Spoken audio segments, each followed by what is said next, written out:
Hello again.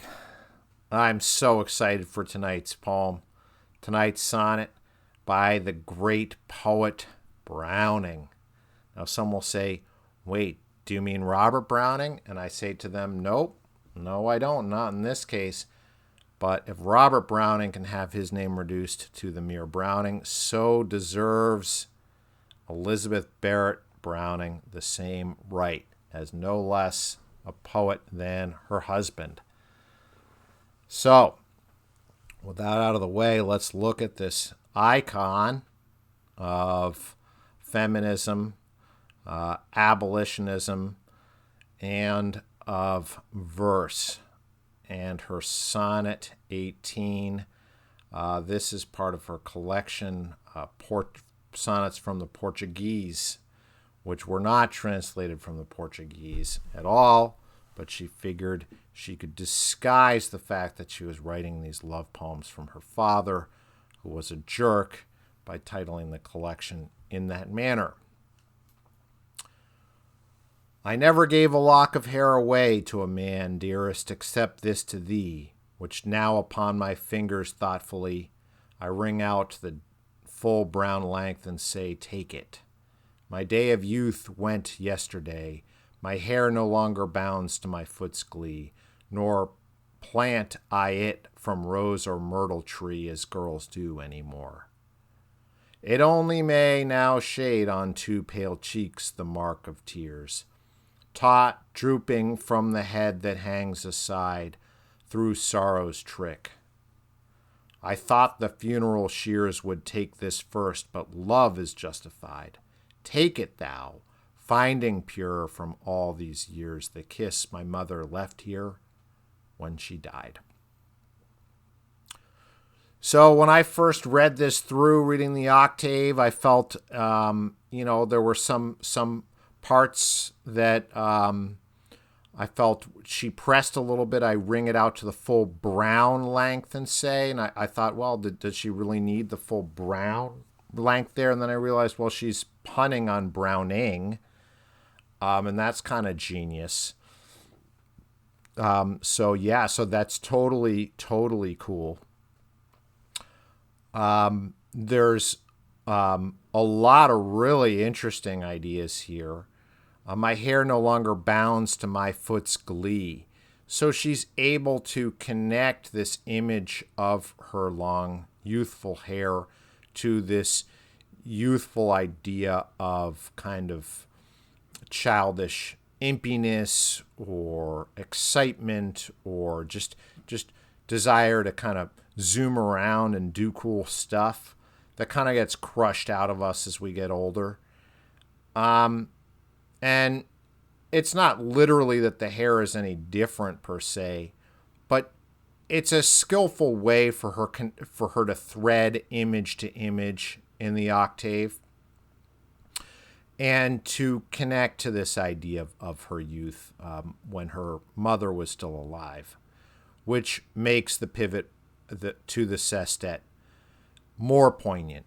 As you know, I'm going to say the sestet is the pivot to the eternal, and that is what the volta enacts in each and every successful sonnet. And as you know, I will say this example is an exquisite pivot to the eternal. Now, why is that? Well, it's enjambed, right? Meaning the octave carries right into the sestet. The octave ends as girls do anymore. It only may. And the sestet crams right in there with the now. So the now is an extra forceful way to do that because it is an emphasized syllable where normally we might not have one. An iambic that would typically be an unstressed syllable. So there's a substitution occurring here. Now shade on two pale. So it's now shade on two pale cheeks. So we get some more emphasized syllables there. The mark of tears. So the tonal shift in this poem, the tonal shift towards one of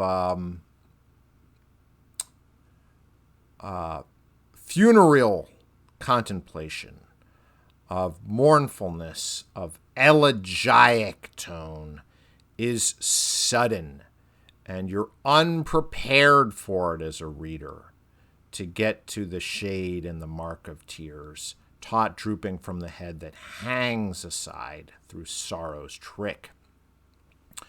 So she really gives it to you pretty heavy in this sestet, before taking the pedal off the gas a little bit, letting you catch your breath with "But love is justified" there. After two midline caesuras through sorrow's trick, full stop. I thought the funeral shears would take this first, comma. It's that midline, two midline caesuras there lead up to "But love is justified." Then, of course, as a reader, now you're really tied into it. You're really queued up that you know the sonnet is going to take its final turn here in these last two lines. Even though these last two lines do not rhyme, it is not a Shakespearean structure. There is still this extra turning in she does.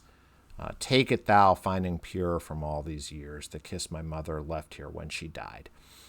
So pairing love and death, pairing the love for the mother with the love for the beloved, just an exquisite technique here.